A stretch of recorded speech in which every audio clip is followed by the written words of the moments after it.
रियासत मध्य प्रदेश के दारुल हुकूमत भोपाल में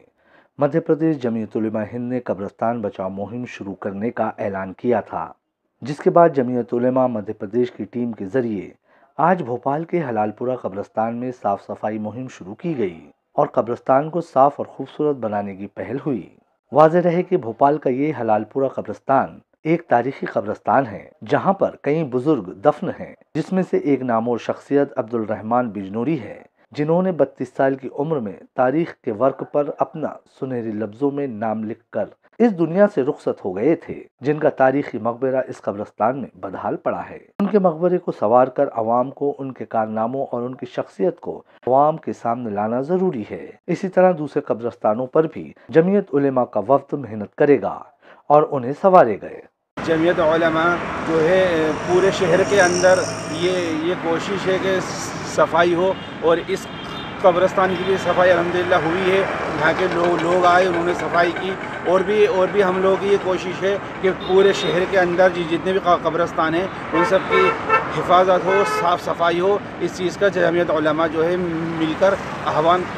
कर रही है सब लोगों से। जमीयत उलेमा मध्य प्रदेश की जानिब से कब्रिस्तानों को तहफ़्फ़ुज़ फराहम करने के साथ साथ जो शहर की बुज़ुर्ग हस्तियाँ हैं जो इस दुनिया से बहुत अच्छे काम कर रुखसत हुई हैं, हमारा सोचना ये है कि उनके मकबरों का भी संरक्षण किया जाए। पहले हमने नवाब सिद्दीक़ हसन खां मकबरे में तज़ीनकारी की, शाहजहाँ बेगम में की, अब ये अब्दुल रहमान बिजनूरी साहब जो एक बड़ी शख्सियत हैं। हम चाहते हैं कि आवाम के सामने ये शख्सियत जो है गुम हो चुकी है, तो हमारा इस मकबरे को तहफ़्फ़ुज़ फराहम करने का मकसद ये है कि इनके मकबरे को तहफ़्फ़ुज़ भी मिले, और साथ साथ ये जो शख्सियतें इन्होंने जो कारनामे अंजाम दिए हैं वो भोपाल की आवाम तक पहुँचे, वो भोपाल की आवाम इनको पहचाने, इनको जाने और इनके बारे में पढ़े, क्योंकि बहुत कम उम्र में जो है इन्होंने बहुत भोपाल शहर के लिए और पूरे मुल्क के लिए जो है बहुत कुछ कारनामे अंजाम दिए हैं, जिसको आवाम को जानना ज़रूरी है।